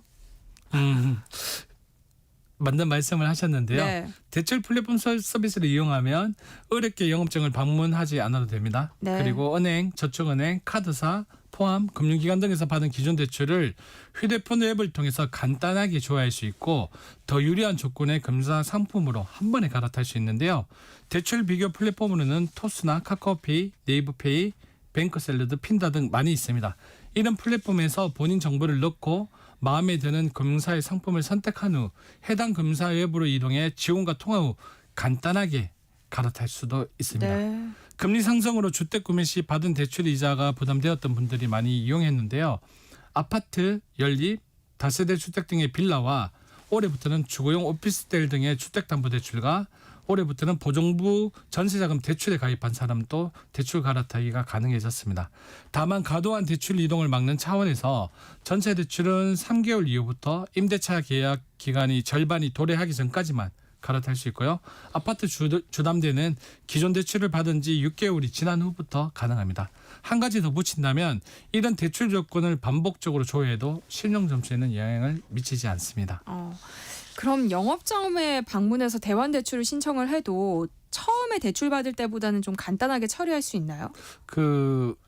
오프라인 대환대출 신청 과정은 온라인보다는 간단하지는 않습니다. 네. 그리고 일단은 기본적으로 각 금융사나 기관마다 요구하는 서류나 절차가 다르기 때문에 기본적인 필수 서류로 신분증, 소득증명서, 현재 대출 내역서 등이 있고요. 이렇게 필수 서류를 접수하고 나서 은행사마다 추가 서류 등을 보완할 수 있는데요. 이런 서류를 제출한 뒤에도 은행의 신용점수를 포함한 대출 심사를 하겠죠. 네. 이 시간이 꽤 걸립니다. 그래서 영업장을 통화할 때에는 미리 예상 시기를 알아보는 것이 좋습니다. 대출 받아보신 분들은 알겠지만 집 계약 상황은 막 다가오는데 대출 승인이 안 나와서 스트레스 받은 경험 한 번쯤은 있을 텐데요. 이렇게 대출 승인이 난 이후에는 계약서를 써야 되잖아요. 이때 이자 외에도 조기 상환 수수료나 조건 등의 조항을 정말로 잘 읽어봐야 된다고 생각합니다.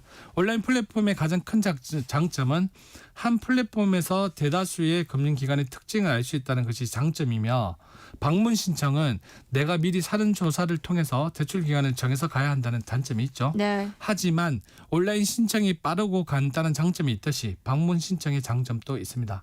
내가 필수 서류나 기본적인 정보에 대해서 잘 준비되어 있다면 오프라인 지점 방문 시 전문 대출 상담사의 도움을 받을 수 있는 게 장점입니다. 대환 대출을 알아볼 때 또 중요한 게 있을까요? 대출을 받는 것도 중요한데요. 보통 우리가 대출을 받을 때는 이게 대출이 나올까? 그리고 얼마만큼 나올까? 언제 나올까? 이런 고민을 하잖아요. 그런데 무엇보다도 제일 중요한 거는 대출을 잘 상환하는 게 제일 중요합니다. 그래서 대환대출 승인 전후로 대출 상환 계획을 세우는 게 무엇보다 중요한데요. 수입과 지출의 흐름 등을 계산해서 나에게 맞는 적정 상환액을 구한 후 월 상환액이 너무 과중하다면 상환 기간이나 계획 등을 조정하면 되고요. 참고로 좀 더 시간적 여유를 두고 계획을 세우는 것이 향후 재정적인 스트레스는 줄일 수 있습니다. 이런 일이 있으면 안 되겠지만 상환하는 데 있어서 불가항력적인 상황이 발생하면 즉시 대출 기간에 미리 문의하는 것도 좋은 방법이라고 생각이 들고요. 긴급 지출이나 비상자금이 필요할 때에는 미리 상담을 해서 대출 상환을 유예할 수 있는 방법도 있습니다. 실제로 코로나 시기에 코로나 확진 등의 이유로 유예가 가능하기도 했습니다. 이런 대출 상환이 원활하게 이루어지기 위해서는 무엇보다도 월 가계 상환, 즉 월 재정 계획을 점검하고 잘 실천하는 게 중요할 텐데요. 이런 상환 계획을 세울 때는 현실적이고 실질적인 접근 방식이 필요하고요. 대한대출의 가장 큰 목표는 보다 나은 조건으로 부채를 관리하는 것이기에 주기적으로 자신의 재정 상황을 점검하고 계획한 대로 실천하고 있는지 체크하면 좋겠죠. 네. 요즘 특히 젊은 부부가 아이를 출산한 이후에 신생아 특례 대출로 대출 갈아타기를 많이 하더라고요. 맞습니다. 잘 알고 계시네요. 네. 올해부터 신생아 특례 대출이 시행되었는데요. 이 신생아 특례 대출의 금리가 타 금융기관 금리보다 워낙 낮기 때문에 월등히 낮죠. 많이 낮습니다. 네. 그래서 이자 부담을 최소화할 수 있는데요. 그래서 주담대 대출을 받은 고객이 신생아 특례 대출로 갈아타서 총 비용이 몇 천만 원 이상 절감한 경우도 제 눈에 많이 봤습니다. 네. 이런 신생아 특례 대출은 신생아를 출산하는 가정에게 초기 육아비와 생활비를 지원하기 위해서 정부 또는 금융기관에서 제공하는 대출 상품입니다. 이 대출은 부모가 아이를 키우는데 발생하는 다양한 비용을 부담 없이 충당할 수 있도록 도와줍니다. 주로 출산 후 초기 비용, 육아 관련 물품 구입 또는 주거비 부담을 줄이는 데 사용하도록 설정되어서 실제로 출산과 동시에 증가하는 가정의 재정적 부담을 덜어주는 대출 상품인데요. 신생아 특례 대출의 금리는 일반적인 대출 상품보다 비교적 낮은데요. 대출 금리는 신청자의 소득 수준, 신용 상태, 그리고 정부 지원 여부에 따라서 다르게 적용되지만 보통 연 1.5%에서 높으면 3%대의 금리가 제공됩니다. 그래서 또한 저소득층이나 다자녀인 경우에는 추가적인 금리 우대 혜택을 받을 수 있는데요. 0.5%에서 1%까지 금리 인하가 적용될 수 있어서 실질적인 이자 부담을 확 줄일 수 있습니다. 일반 금리 상품과 비슷하게 신탁 때도 고정금리와 변동금리 중 선택할 수 있는데요. 고정금리는 일정한 금리로 안정적인 상환을 할 수 있도록 하며 변동금리는 시장금리 변동에 따라 이자 부담이 낮아질 수 있는 가능성도 제공하고 있습니다. 아이를 낳고 언제까지 신생아 특례 대출이 가능하다. 이런 기준이 있겠죠. 네, 당연히 있죠. 네. 신생아 특례 대출은 2년 이내 출산한 무주택 세대주 또는 대한대출의 경우에는 1주택 세대주를 대상으로 주택 구입 또는 전세 자금을 저금리로 지원하는 정책자금 성격의 대출 상품입니다.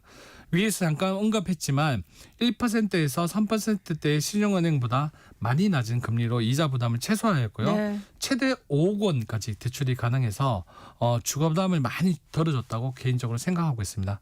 또한 주택의 매입자금 외에도 전세자금도 1%대의 저금리로 지원하는 정책입니다.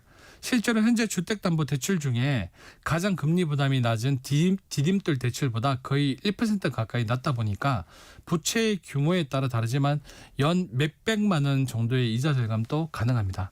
그런데 아이를 낳았다고 다 되는 건 아니겠죠. 부부의 연합산 소득이 1억 3천만 원 이하여야 했는데 네. 지금은 2억 원으로 완화되었고요. 그리고 내년부터 3년간 한시적으로 부부 합산소득 2억 5천만 원까지 가능합니다.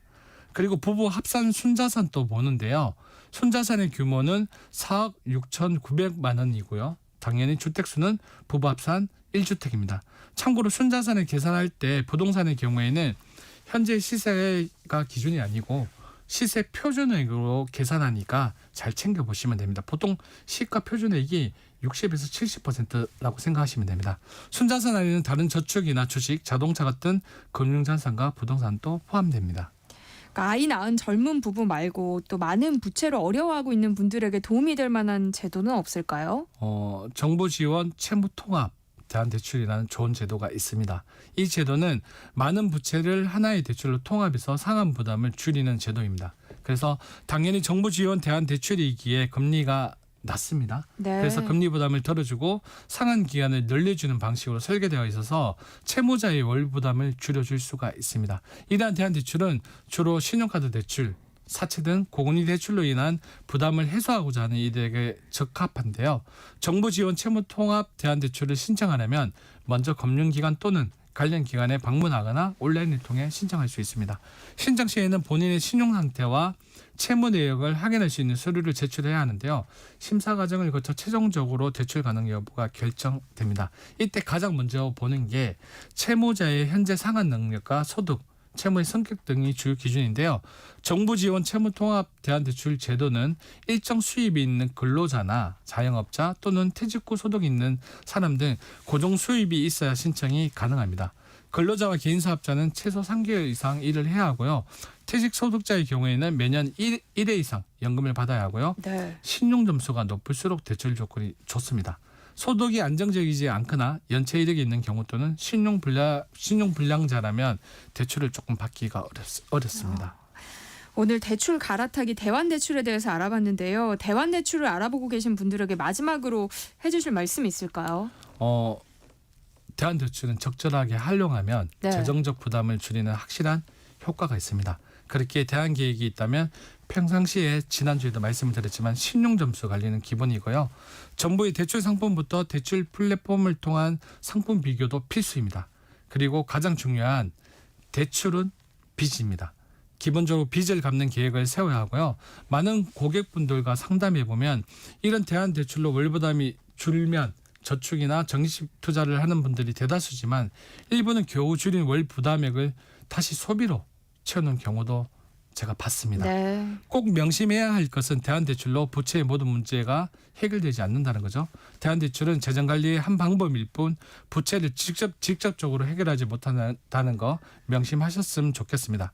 가끔씩 빚으로 레버리지로 활용하는 건 어떨까요? 라는 질문을 많이 받는데 물론 틀린 말은 아닙니다. 하지만 이런 레버리지로 활용하기 위해서는 시장 자체가 상승기, 즉 투자 환경이 받쳐줘야 하는데요. 네. 그러기에 기본적으로 대출은 빨리 갚아야 하는 자산인 걸 꼭 명심하셨으면 좋겠습니다.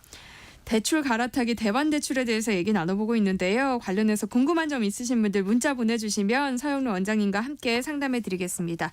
노래 한 곡 듣고 올게요. 라라랜드 OST인 Another Day of Sun.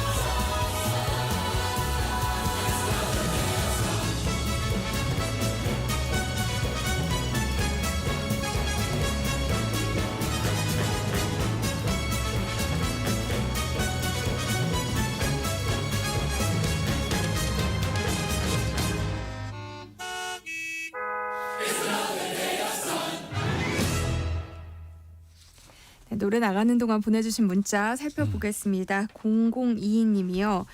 전세대출금 이자가 처음에는 2%였는데요. 지금은 6%대입니다. 이자 부담이 심한데요.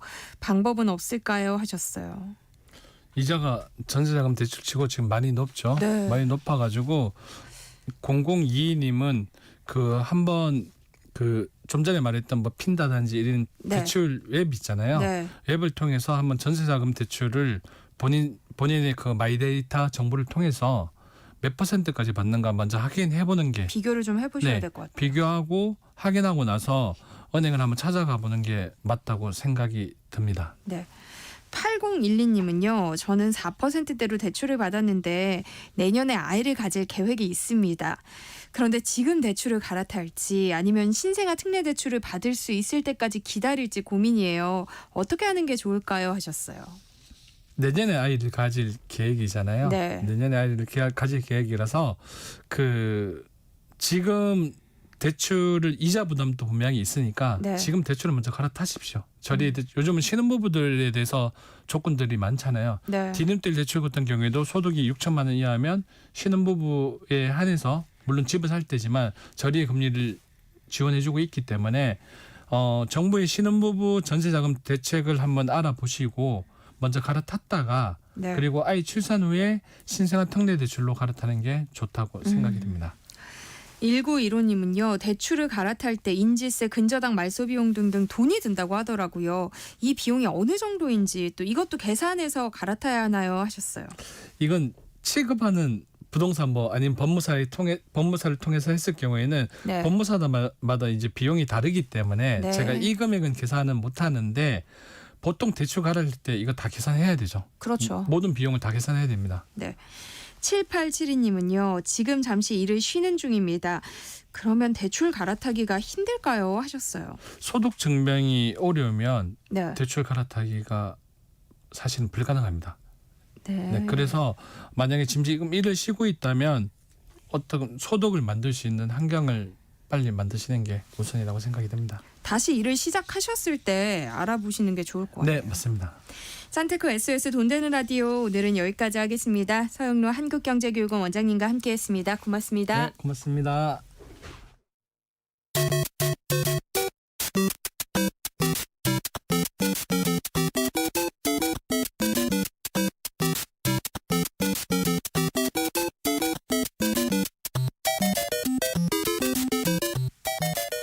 아직도 게임을 그저 놀이로만 보시나요? 인문학적 관점으로 살펴보면 게임 속에 숨어있는 메시지가 보인다고 하는데요. 게임에 대한 오해를 풀고 세대 간극을 좁히는 시간입니다. 해시태그 게임 인문학 이경혁 게임 제너레이션 편집장과 함께합니다.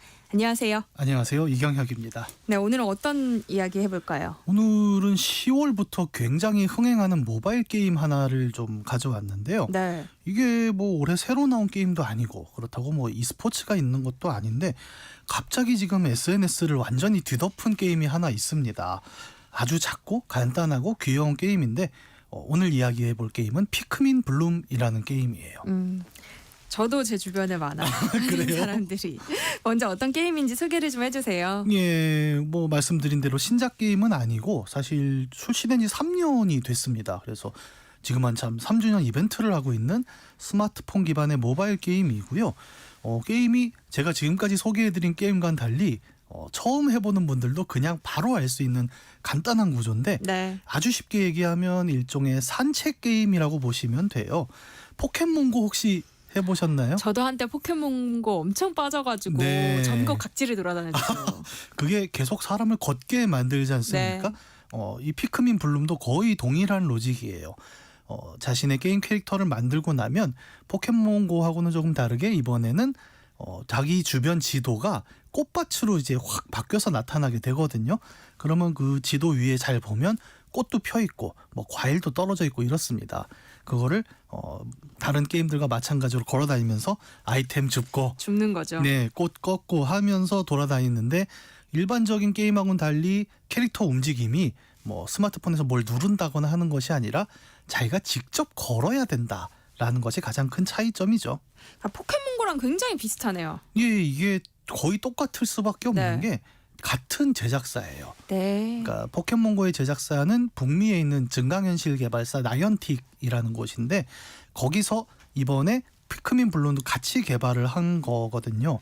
근데 이 게임사는 뭐 IP라고 하죠. 그 게임 속의 캐릭터나 세계관 같은 것을 직접 만들기보다 이미 있는 IP를 가져와서 만드는 걸로 유명한 회사인데 포켓몬고도 이미 있었던 게임이잖아요. 그걸 가져와서 산책형 게임으로 바꿔낸 게 포켓몬고. 그다음에 마찬가지 방법으로 피크민이라는 원작 게임이 하나 있습니다. 그거를 이제 피크민 블룸이라는 형태로 산책 네. 게임으로 만들어낸 건데요. 어떻게 보면 이 포켓몬고란 전작하고 지금 유행하는 피크민 블룸이 굉장히 비슷할 수밖에 없는 게 예를 들어 대표적인 게 포켓몬고를 해보셨으니까 아시겠지만 그 알을 부화시키려면 그걸 들고 걸어야 됩니다. 몇 보 이상을 채워야 되는데 네. 피크민 블룸에서는 알이 아니라 이 피크민은 식물이거든요. 그래서 화분에 모종을 심습니다. 그리고 몇 걸음 이상을 채우면 애가 다 자라서 내가 뽑을 수가 있는 구조거든요. 근데 결과적으로는 포켓몬과 마찬가지로 새로운 캐릭터를 얻기 위해선 많이 걸어야 된다. 똑같은 구조를 가지고 있죠. 2773님이요. 와, 피크민 게임 소개 너무 반가워서 바로 문자 보냅니다. 예. 저는 초등학교 딸 그리고 딸 친구 어머님들과 함께 하는데요. 네. 함께 임무를 완수하면서 돈독해지는 것 같아서 좋다고 보내주셨어요. 예, 이런 산책 게임들이 네. 포켓몬고도 마찬가지지만 남녀노소 누구나 즐겁게 할 수 있어서 포켓몬고 시절도 그렇고 지금 피크민 블룸도 마찬가지지만 그 오픈 채팅방이 열립니다. 동네에. 그래서 주요한 포인트에 다 같이 모여서 서로 막 엽서를 교환하고 이런 모습들을 그리고 자주 정보도 줄 수 있잖아요. 예. 여기에 뭐가 있다. 예, 내가 이거 어제 심어놨다 막 이런 얘기를 나누는 걸 저도 자주 보게 네. 됩니다. 예, 걸어다니면서 해야 하는 게 비슷한 거네요. 그렇죠. 어떻게 보면 두 게임의 가장 큰 공통점이 현실에 실제 존재하는 지도를 배경으로 하고 있다는 겁니다. 그리고 그 위에 판타지 같은 이야기를 덧씌우는 거잖아요. 포켓몬고에서는 그 체육관이 굉장히 유명했죠. 그래서 아니면 특정 뭐 가게에 그 포켓몬을 볼을 더 받을 수 있는 포인트 같은 게 있었는데 네. 요런 방식을 우리가 증강현실 게임이라고 해요. 실제 존재하는 세계에 가상의 무언가를 덧씌워서 판타지로 만들어내는 기법들인데 피크민 블룸도 같은 방식입니다. 그래서 그냥 내 동네였는데 게임 속에 들어가면 꽃밭으로 바뀌어 있잖아요. 그래서 그 위를 걸어다니면서 피크민을 수집하고 꽃을 심고 하는 과정들이라서 어떻게 보면 포켓몬고와 사촌격 게임이다라고 봐도 무방할 거예요. 어디 이렇게 산책하다 보면 네. 함께 만나곤 했잖아요. 포켓몬고 네네네. 하던 그 맞습니다. 유저들끼리. 네. 이것도 마찬가지인 거죠. 피크민 때문에 산책하는 분들 서로 만날 수 있는 거잖아요. 예. 그럼 이렇게 걸어다니면서 어떤 활동들을 할 수 있는 거예요? 뭐 게임 제목이 피크민이다 보니까 네. 피크민이라는 캐릭터를 수집할 수 있는데요. 이 동네 같은 곳에 이 게임은 포켓몬고처럼 다 걸어다니진 않아요. 네. 예를 들어 근처에 적당한 거리에 뭐가 있다고 하면 내가 걸어가지 않아도 이 피크민이라는 꼬마 친구들을 파견할 수가 있습니다. 근데 예를 들어 무게가 100g짜리인데 피크민 혼자 못 들고 오다 보니까 무거운 걸 가져오기 위해서는 어떠냐? 피크민이 많아야 됩니다. 그래서 10마리씩 막 보내야 되는데 네. 그러려면 결국 피크민이 많아야 된다. 그래서 처음 시작하면 보통 피크민을 빨리 많이 확보하자라는 것에 좀 정신을 팔리게 되는데 이걸 많이 확보하려면 또 많이 걸어야 되고 또 뭐 포인트 같은 게 필요하잖아요. 그런 걸 위해서는 예를 들어 꽃잎을 더 딴다거나 주변 마을에 꽃을 더 심는다던가 하는 활동을 계속 해줘야 되는 거고 또 이런 활동을 통해서 코인도 쌓이고 피크민도 쌓이게 되면 이제 그때부터 뭐 심지어 공격도 합니다. 마을에 꽃 말고 버섯 같은 게 피기도 하거든요.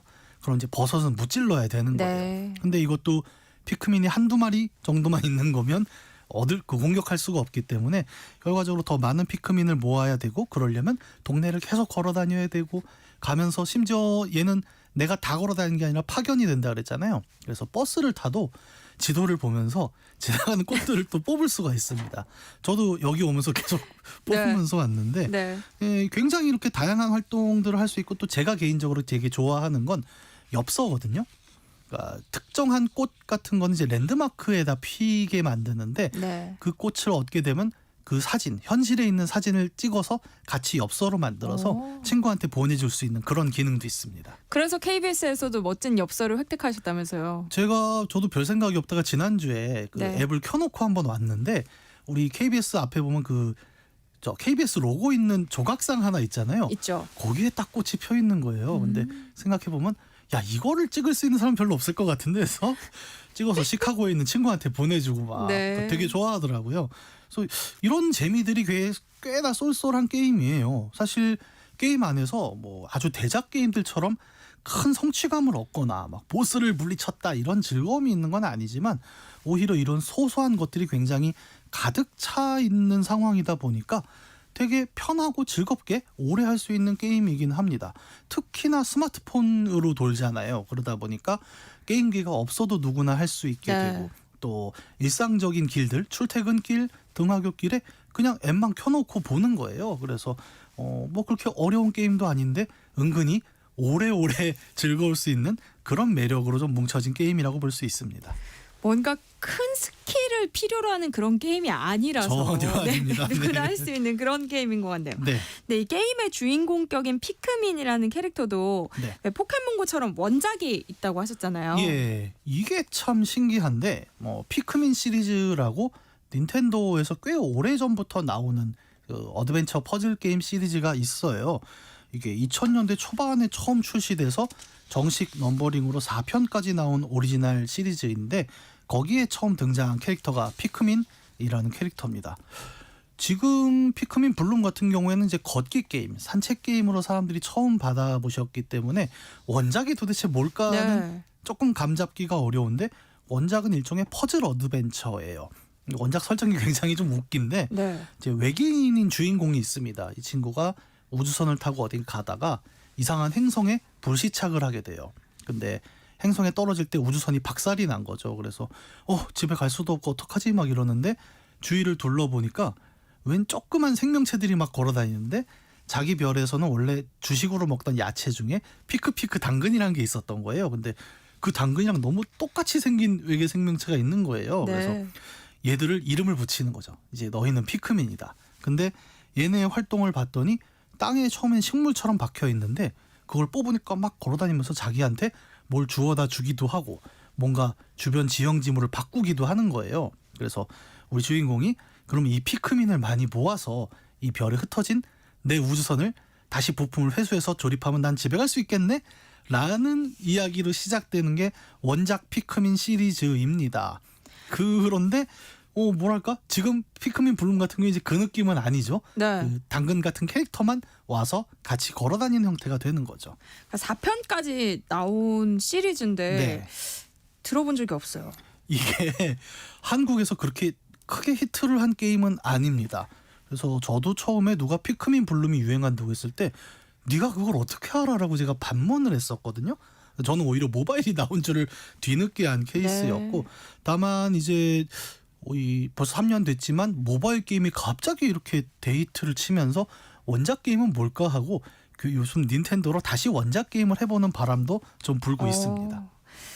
아까도 말씀드렸지만 제 주변에 이 피크민 블룸을 꽤 오래전부터 하던 친구가 있거든요. 네. 근데 그 친구가 요즘 갑자기 주변에 하는 사람이 너무 많아졌다. 네. 이런 이야기를 하더라고요. 예. 아니, 왜 이렇게 갑자기 인기가 많아진 거예요? 왜 이렇게 많아졌어라는 얘기를 하는 대부분의 사람들이 네. 3년 전부터 하시던 분들이 그 얘기를 하세요. 왜냐하면 맵이 좁아졌습니다. 그러니까 내가 혼자 공격할 수 있는 버섯도 다른 사람이 다 벌써 무찔러 버리니까 네. 좀 짜증을 내시는 분들도 계시고 본인들도 왜 갑자기 이렇게 흥행을 한 건지를 잘 모르세요. 벌써 출시된 지 3년이 됐는데 무슨 특별한 이벤트가 있는 것도 아니고 네. 아까 말씀드린 대로 한국에서 이 피크민이라는 캐릭터가 되게 인기 있는 캐릭터도 아니었거든요. 네. 다만 이제 추론해보자면 한 몇 가지 근거가 있을 것 같은데 첫 번째는 SNS의 힘이 아닐까라는 생각을 좀 해요. 이게 제일 핫했던 건 뭐냐면 우리 아이돌 그룹 뉴진스가 이 피크민과 함께 사진을 찍어서 SNS에 올린 걸 제가 본 적이 있는데요. 네. 이른바 SNS 셀럽이라고 하죠. 이런 분들이 이런 SNS 같은 경우에는 무슨 챌린지라는 게 또 있지 않습니까? 하나 유행하면은 그거 관련된 사진 동영상들을 막 올리게 되는데 이런 셀럽들 사이에서 피크민을 가지고 컨텐츠를 만드는 게 굉장히 유행을 했어요. 그러다 보니까 많은 사람들이 피크민이란 게임이 있고 다들 많이 하는구나라고 받아들이면서 유행을 하게 된 부분이 있겠죠. 뭐 유명 연예인들이 한다고 해서 조금 더 관심을 가질 수는 있지만 사실 그것만으로 이렇게 흥행 열풍이 불 수 있다고는 생각하지 않거든요. 네. 또 다른 이유가 있을 것 같아요. 그렇죠. 뭐 단지 유명 연예인이 한다고 하면 뭐 그것만으로 인기를 끌 수는 없을 텐데 네. 제 생각으로는 게임의 완성도가 이제 3년 정도 되면서 꽤 충실해졌다라는 부분도 큰 역할 같은데요. 지금 한참 들어가 보시면 3주년 축제라고 해서 원래 그냥 맨몸으로 나오는 피크민들이 무슨 컵케이크도 입고 나오고 막 굉장히 다양한 활동들을 하게 됩니다. 근데 요즘 게임들은 이렇게 많이 해요. 그러니까 출시 직후보다 출시된 이후에 계속 컨텐츠를 업데이트를 하잖아요. 새로운 기능을 추가하고 새로운 캐릭터를 덧붙이고 이런 과정을 3년 정도 거쳐온 거죠. 근데 게임이 하나 출시되고 3년 정도 업데이트가 되다 보면은 아무래도 그 고객들의 피드백을 받아서 더 사람들이 좋아할 만한 것들을 가득 채우고 그것이 3년간 누적이 되거든요. 근데 그렇게 되다 보면은 이제 이 게임은 할만하다라는 수준에 다다르는 경우가 꽤 있습니다. 네. 그리고 거기에 덧붙여서 게임사가 그걸 감지하면서 바로 광고와 프로모션을 지금이다라고 정확하게 투입하는 순간이 있거든요. 그래서 3년 정도 이제 컨텐츠 업데이트를 했더니 사람들도 좀 쌓였고 이제 사람들이 만들어낸 엽서나 이런 물건들도 꽤 많아졌으니 지금 우리가 프로모션을 하면 최적이다라고 판단을 했고 그래서 지금 이제 이벤트를 하면서 이런 현상들이 모이면서 지금과 같은 대인기를 만들어낸 게 아닌가라고 생각하고 있어요. 그런데 뭐 사실 워낙 많은 게임들이 막 네. 쏟아져 나오고 있잖아요. 네. 현대에는 어떤 매력이 있길래 이렇게 크게 흥행할 수 있는 거예요? 이게 참 어떻게 보면 미스테리하죠. 굉장히 간단한 게임이고 사실 뭐 피크민 블룸도 그렇고 포켓몬고도 그렇고 어떤 분들은 이게 무슨 게임이냐 산책 앱이지라고 또 무시하는 분들도 있기는 한데 이런 게임들이 갖고 있는 건 이제 기능성의 측면이 좀 있어요. 예를 들어 포켓몬고든 피크민 블룸이든 한번 잡으면 안 걷던 사람도 걷게 됩니다. 건강해지는군요. 네. 근데 우리는 항상 그게 있어요. 그냥 게임을 하면 왠지 죄스러운 느낌이 있는데 내가 피크민 블룸을 해서 너 어디가 그러면 나 지금 걸어가야 돼. 모종을 빨리 키워서 뽑아야 된다고라고 하면 비난할 사람이 없는 거예요. 그러면서 자기 만족도 좀 있죠. 나는 덕분에 좀 걷잖아.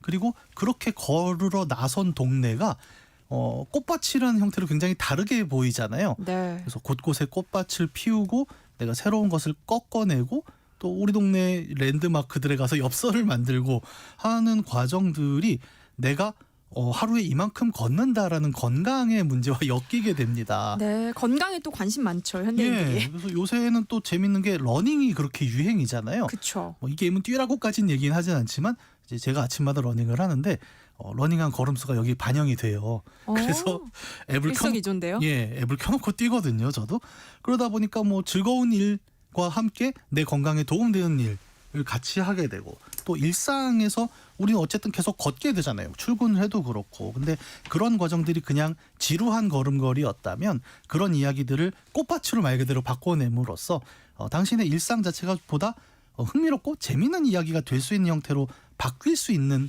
가능성이 이 피크민 블룸에 있다는 거죠. 어떻게 보면 기존 게임들은 뭐가 제일 힘들었냐면 뭐 스타크래프트, 리그 오브 레전드 같은 게임은 게임을 하려면 그 게임 할 수 있는 시간과 공간을 따로 잡아야 되잖아요. 예를 들어 내가 출퇴근하면서 스타크래프트를 할 수는 없습니다. 근데 이 게임 같은 경우는 뭐냐면 출퇴근 때 할 수 있다는 거예요. 그러면 게임할 시간이 따로 없는 사람들 아니면 게임할 때 외부에서 방해받지 않는 독립적인 공간이 없는 사람들도 그냥 일상에서 평소에 숨 쉬듯이 나는 즐거운 활동을 할 수가 있어라는 것은 이런 스마트폰 기반의 걷기 게임들이 갖고 있는 굉장히 큰 장점이죠. 따로 시공간을 내지 않아도 내가 건강에도 도움되는 일을 굉장히 즐겁게 하면서 일상의 지루함을 흥미로운 모험으로 바꿔내는 이런 것들이 이제 피크민 블룸 같은 일상 게임들의 가장 큰 장점일 것입니다. 말씀해주신 거랑 비슷한 이유인 것 같아요. 네. 2773님도 무엇보다 피크민 게임을 하다 보면 일상이 여행처럼 느껴져서 네. 큰 활력소가 됩니다. 네. 이렇게 하시네요. 그런데 이런 변화는 비단 게임에 국한된 현상은 아니라고요. 그렇죠. 사실 미디어 전반에서 좀 같이 볼 수 있는 공통적인 현상이기도 한데 생각보다 요즘 가정에 텔레비전과 PC의 보급률이 크게 떨어지고 있거든요. 이제 TV를 안 놓는 집들도 굉장히 많아졌는데 그만큼 이건 뭐냐면 집에서 TV를 보거나 PC를 쓸 수 있는 별도의 시간을 내기 어렵다는 변화이기도 네. 합니다. 그러면서 같이 올라가는 게 뭐냐면 인터넷 미디어에서 쇼츠라고 불리는 말 그대로 그냥 길 가다가 버스 타고서 잠깐 볼 수 있는 컨텐츠들이 점점 확산되고 있잖아요. 이런 걸 이제 좀 묶어서 얘기해 보면 놀이와 일상이 과거에는 완전히 분리됐거든요. 네. 노는 시간에는 오락실에 가건 PC방에 가건 그랬는데 지금은 그런 분리가 어려워지다 보니 일상 전반 내가 걸어가는 순간을 놀이의 시간으로 바꾸는 이런 기술들이 나오는 것이 어떻게 보면 쇼츠와도 함께하는 맥락에서의 오늘날의 여가 전반 트렌드라고 볼 수 있을 겁니다. 정말 와닿네요. 네. 현대에는 놀이와 일상을 분리하기가 어려워졌다. 정말 어렵죠. 네. 네. 해시태그 게임 인문학 오늘 이야기는 여기까지 하겠습니다. 이경영 게임 제너레이션 편집장과 함께했습니다. 고맙습니다. 감사합니다. KBS 세상의 모든 정보 여기서 마무리하겠습니다. 끝으로 잔나비 김윤희가 피처링한 이문세의 길을 걷다 보면 함께 들으시고요. 저는 내일 다시 찾아뵐게요. 고맙습니다.